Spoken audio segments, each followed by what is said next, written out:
Welcome to the Ketovangelist Kitchen. I'm Brian. And I'm Carrie. And this podcast is dedicated to making things simple and easy for you in the kitchen. Carrie Brown is a classically trained, world-class chef who has a passion for creating ketogenic recipes that taste better than anything you've ever experienced. But more than that, she loves teaching people how to cook the right way. And each week on this podcast, Brian and I discuss all the ways you can create awesome keto food that is guaranteed to make you a rock star in the kitchen.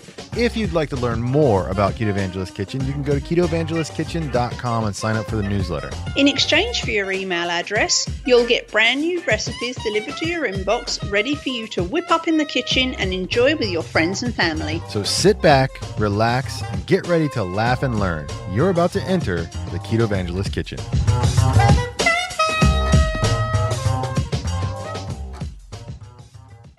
Hello again, everybody. Welcome to the Ketovangelist Kitchen segment. I'm Brian, and she's Carrie. Hello. And hey, so what are we talking about today? We are going to talk about, and we're going to try and talk for less than 10 minutes, which is in itself a thing. We're going to be talking about buying keto ingredients, because when you first become keto or low carb, you can kind of go to the store and you walk in and you go, where do I start? What am I supposed to be looking for? What am I buying? And that kind of stuff. Okay. The grocery store can be a little daunting at first.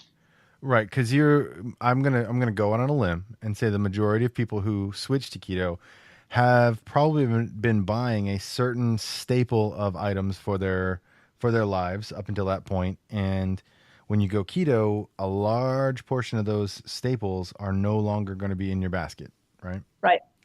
Okay, so let's say you're talking to someone who's brand new to keto and you're trying to explain to them what kind of ingredients or what kind of keto foods they need to buy. So do you want to do it by these are the aisles you should go down, or do you want to go by these are the aisles you have no reason to go down anymore?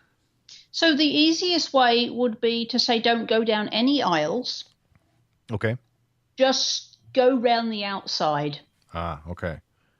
Round the edge is going to be where the vast majority of your purchasing is done.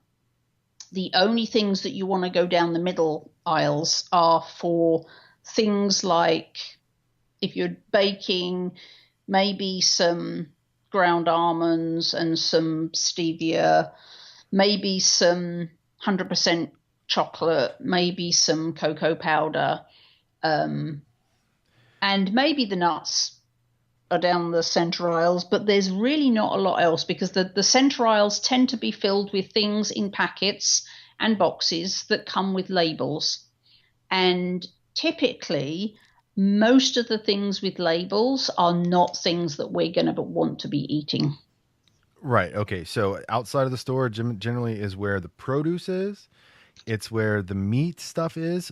For a lot of folks, it's where the deli section is. Sometimes it's not. Sometimes it is in the middle, and you got to go for the deli stuff too, because let's not forget, there's good and stuff. The eggs and dairy. Eggs and dairy. And the fish and meat department. Yeah. They're all on the outside. Right. So all of those are the areas where you want to hit. Now, the middle aisles, generally speaking, like you said, that's where all the prepackaged stuff full of junk we don't want, so there's no point in going in there. However, there are certain exceptions, because that's where the coconut oil is. That's where, yes.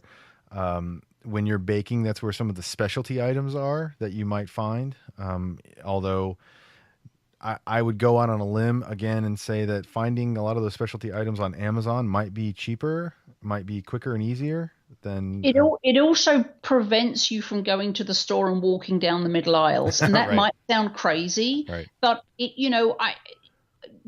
if you don't go down the aisles, you're not going to be tempted by your pre-sad life. Right. You're not going to visually see things and think, oh, grandma used to buy those cookies and I love my grandma. I need to eat some to feel better. If you're not faced with it, it's a lot easier to not be tempted by it. So Amazon, doing your fresh produce either at the farmer's market or on the outside of the grocery store and getting your aisle ingredients from Amazon is actually a really, really good idea. unless you're super hardcore and you're not in any way emotionally poked when you see these things in the store. Right. That would be me. I had my emotions removed several years ago in a When they did your lobotomy? yes, it was during a surgical experiment. Okay, so now having said that, there are still certain kinds of exceptions that you have to pay attention to. For example, on the outside aisles, you will find things like potatoes. You will find things like carrots, and you will find things like sweet potatoes. And there, while that works for a small percentage of folks, the majority of people, and this is who we're talking to, the majority of people, you're going to want to avoid those things. So just because you're staying to the outside doesn't necessarily mean it's a free for all. You can grab whatever you want. You still have to be paying attention, i.e., no oranges, no apples, no pears, those kinds of things. So, generally speaking, you will want to pick the foods that, for those of you who are listening, if you haven't signed up for the Ketovangelist newsletter, you can, and you'll get a list of all the foods that you can eat and still stay ketogenic, which I said in the intro, and I will say again in the outro, but you heard it here third. So you can get a list of foods, and stay on that list, you're good to go, right? So just because you're going on the outside doesn't mean it's free for all. You still have to be very conscious of what you're getting. Right. So, and if you are, if you're a fruit maniac and you're, on day 2 of keto, or, you're 3 months in and you're just dying for fruit, get some berries. Berries. Don't go fall off the wagon for fruit. Just pick berries or citrus. Stay with the berries and citrus. If fruit is your hang up, stay with the berries and citrus until fruit is no longer your hang up. Yes. One thing that I'm not necessarily going to, but I could recommend is buy some nice strawberries. And off of Amazon, if you find some powdered erythritol or powdered stevia, you could dip the strawberries in that. That'll get you a nice fruity fix. It's totally keto, but you didn't hear me say that. And for one, in the summer, and I know I stay in ketosis because I test. I can have 6 ounces of berries for dessert in the evening with a nice big dollop of heavy cream. Yeah. And that does not stop my fat burning. Right. So, but if you're brand new, you've got to get to the point where you're fat adapted. Then that may or may not affect you. You've got to find out where your tolerances are. Yeah. For me, I can do that. There's 2 things at work here, and I've talked about it a lot. And there's the physical, and then there's the emotional. Right. The physical stuff, just like anything else, it's pretty easy to resolve. It's the emotional stuff that comes into it. So, if you find yourself constantly searching for something that is borderline keto, you might want to reassess your motives. Right. So. The point of going to get food out of the grocery store, the point of buying food from Amazon is to fuel yourself. It's not to fill an emotional need because you're feeling like you're depriving yourself of something, because that's a bigger underlying issue, right? Which you're not going to find in the grocery store. So strictly speaking about food, you want to make sure that you're doing it for the right reasons. You're finding stuff for the right reasons. And if you can honestly say, no, I'm good. I'm just doing this to make sure that I stay on track, and I'm not giving in to any temptations, but I'm still satisfying that craving, right? In a keto way. Totally okay. Did I miss anything on that? Nope. And then it's the same with vegetables, is that, like fruit, vegetables are on a spectrum.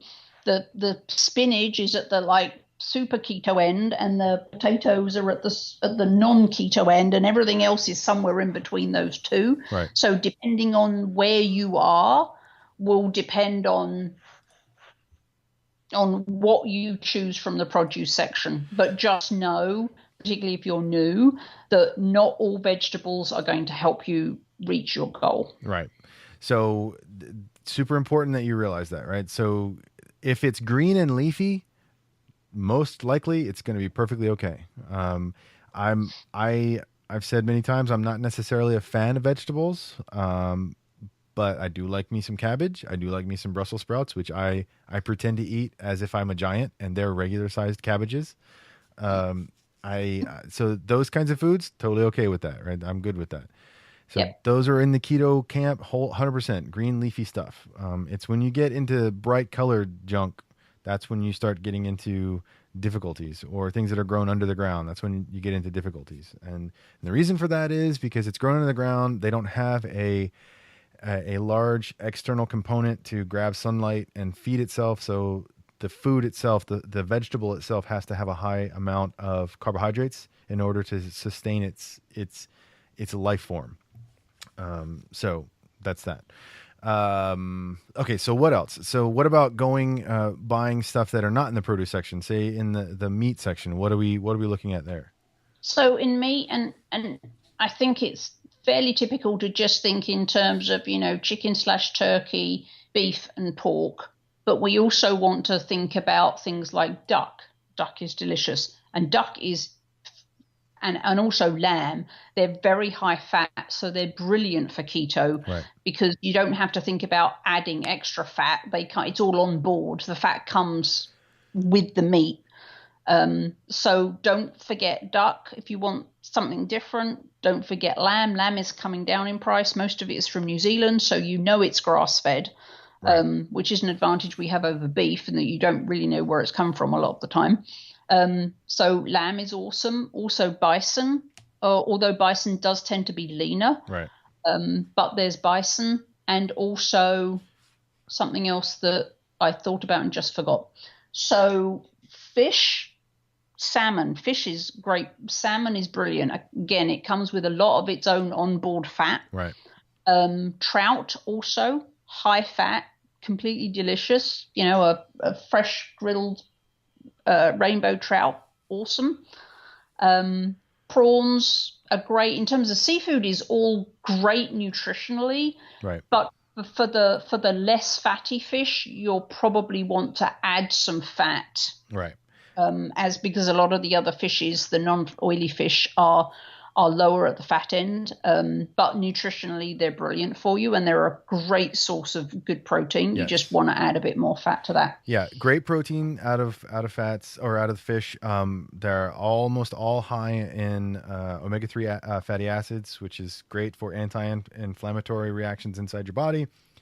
And a lot of times people just add butter, but if you're looking for more of an ethnic flair, you can add coconut oil to give it kind of that Pacific kind of taste flavor to it, depending on what else you add to it. Some people whip up a peanut sauce to put on stuff, but that kind of counteracts a lot of the anti-inflammatories of the omega-3s. Whole different discussion. My point is, there are different ways that you can add fat to it, whereas I would probably just chomp down on a stick of butter, and then I would eat I'd eat the fish then, right? Right. I just don't want people, because a lot of keto sites or low carb sites kind of like, oh, you can only eat salmon. Well, no, Right. if you love prawns and you love calamari and you love this other less fatty seafood, eat it. Just add some fat to that. Right. Don't think you can't eat it. You want to. There is a lot less variety in keto compared to the standard American diet. So don't, further reduce your options needlessly. Just think about adding, in the case of fish, think about ways to add more fat to fish you love rather than just not eating them. Right. And so you were talking about duck before too. If you cook duck correctly, you will have a nice jar of fat available to you that you can use for the future.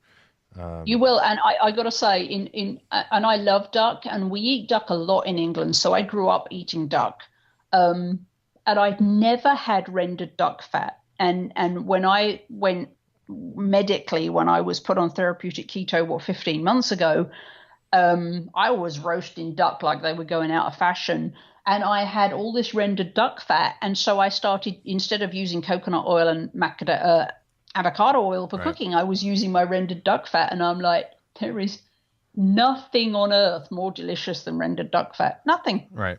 It doesn't matter what you cook in it. Right. Find a food you hate and saute it in duck fat. Right. And you will love it. I've got an old pair of Chuck Taylor Converse shoes that I'm pretty It'll sure. work with that. Yeah, I'm pretty sure that they would work. Okay. It absolutely will. Okay. So now if we're moving to the dairy section, now, okay, let's assume that you are okay with dairy. Not everyone is, right? So again, this is what we're talking about. If dairy doesn't work for you, then you can ignore this section or hum something to yourself while we're talking. So the kinds of dairy that you want to get are the full fat dairy. Do not get the low fat, no fat stuff, right? So whether it's yogurt, Greek yogurt, whether it's cheese, whether it's sour cream or cream cheese, whatever it is, full fat, no joke, variety. Don't take the non-fat stuff. That's just Wrong. bad for you. Yeah, it's just wrong. It's just wrong in every way. So, and a note on that, because some people might not be aware, if you have to avoid dairy, look at whether it's possible for you to still have heavy cream and butter, because they are 100% fat. Right. So what upsets people in the dairy, you're either lactose intolerant, which is the sugars, or you're casein intolerant, which is the protein. Right. With butter and heavy cream, there's almost zero or no lactose and zero or no casein. So you may well find that you can tolerate small amounts of heavy cream and butter, whereas you can't tolerate any other kinds of dairy, simply because the 100% fat means that there's no casein, protein, or lactose, milk sugar in butter or heavy cream. It's a great point. That's a great point. And just as a corollary to that, if you're going out into a coffee shop and you ask for cream and you say, hey, do you have some cream? And they say yes, make sure you ask or you clarify whole cream, because they look at half and half and they call that cream, right? So half and half is not cream. So always specify, if you're in the States, heavy cream. Obviously, if you're in England or Australia, double cream. Double cream, heavy cream. But yes, you're right. Always specify. All right. So what did we miss? What else do we need to worry about in the grocery store getting ingredients for stuff? So cheese. One thing I want to point out about cheese is because is packets. So a lot of people in this country, in America, buy shredded cheese, which is bizarre to me because in England we shred it as we just grate it. I just don't get that. But anyway. It's so hard though. It's so hard. I mean, that is just a lot of work. So it isn't, Brian. I think great, done. Anyway, so my point is, if you've ever actually stopped and looked at the ingredients on a packet of shredded cheese, there's potato starch, there's corn flour, there's all these other fillers. In some of them, not all of them, but in the majority of them, there is some starchy carbohydrate stuff that you do not want to be eating in shredded cheese. So if you just can't grate your own, make sure you find the shredded cheese that doesn't have the crap in it. Right. So here's the general rule that I tell people. If you were to leave the cheese out on the counter, and if you came back after it warmed up and it was kind of in a big clump, it's gonna have some sort of the potato starch or some sort of the other flour, corn flour on it, because that's how they keep the individual strands separated. Right. So, for example, Parmesan doesn't have that stuff in it, because if you leave Parmesan out, it's not going to go into a clump. But cheddar, generally speaking, is going to clump up, especially if it's orange cheddar. Right, it's going to kind of melt in and on itself, which I would. And also goat's cheese, because who reads the label on goat's cheese? Well, I do, because I'm an avid label reader. I've been that way my whole life. I've been known to stand for hours in Fred Meyer's reading labels. Goat's cheese. Next time you go to the store, crumbled goat's cheese is a nightmare. Buy a block of goat's cheese and cut it yourself. Okay, so that's a lot of work. I gotta tell you, that's just, but not really. Hardcore keto man is crumbling people. Yeah. So it's also more cost effective, by the way. It's also cheaper. More cost effective. Yeah. It's cheaper to buy the block. Because the grater, that's a one-time expense, and you can depreciate the cost of the grater over the length of your lifetime. If you have a KitchenAid or a food processor, it's probably got a grating attachment. You could actually just do it in bulk Right. there. Buy your pound block of cheese, grate the whole thing, stick it in a Pyrex in the fridge, and you're done. Right. So you may not even have to buy a separate grater. All right. So there you go. It's cheaper to do it that way, and it's better for you. So there you go. And I just talking about cheese, and I know we were joking earlier about European cheese, Right. but and this isn't just because I'm British, but there is stuff in there's a lot more hormones and crap in American dairy. So I actually do only buy European cheese because I don't want the American dairy industry crap in the food that I eat. So I do actually only buy European dairy. And because that tends to be more expensive, I do get it from Trader Joe's because it's affordable. Right, and that's also available online too, right? You don't have to live by it. You don't have to live by a Trader Joe's to buy from Trader Joe's. So right, and there's an increasing number of stores anyway out west. There's an increasing number of stores where you can get the Kerrygold cheddar, which is not orange. People, no. Cheddar is not orange. So if you want to keep eating cheddar cheese, orange cheddar, know that they added something to it to make it orange. We talked about this when you came on to do your interview with me. No orange cheddar. Right. Stop it. I don't know why we keep talking about cheese, but I said this before and I'll say it again. The Kerrygold Dubliner is maybe the best tasting cheddar cheese I've ever had. And I've had quite a few. I really, really like it. Also not orange. Not orange at all. So I would recommend moving to European dairy products, especially cheese, if it's available where you are, and it's somewhere where it's affordable. I would recommend that because you're not getting all the crap that the American dairy put into their dairy products. And there's two lessons there. One, it's better for you, but two, also you want to change the way the American dairy stuff is done. You can do that with the power of your pocketbooks, right? You can do that with where you spend your money. If they realize that the money's not going to them, they're going to change their ways. That's just the way it works. So you can affect change. Okay. What else? We're gonna have to wrap it up. So what did we miss? Did we miss anything, or is there anything else? No, just your nuts are probably going to be down the middle. You could probably get them online cheaper. If you buy nuts, buy bulk, right? Again, it's cheaper.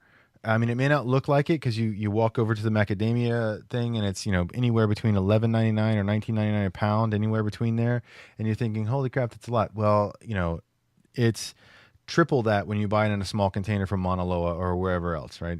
It's a lot cheaper to buy them in bulk. Plus, because it's so expensive, chances are you're going to buy less. That's just the way there is. And the bulk bins often have far better, fresher turnover than they have packet anyway.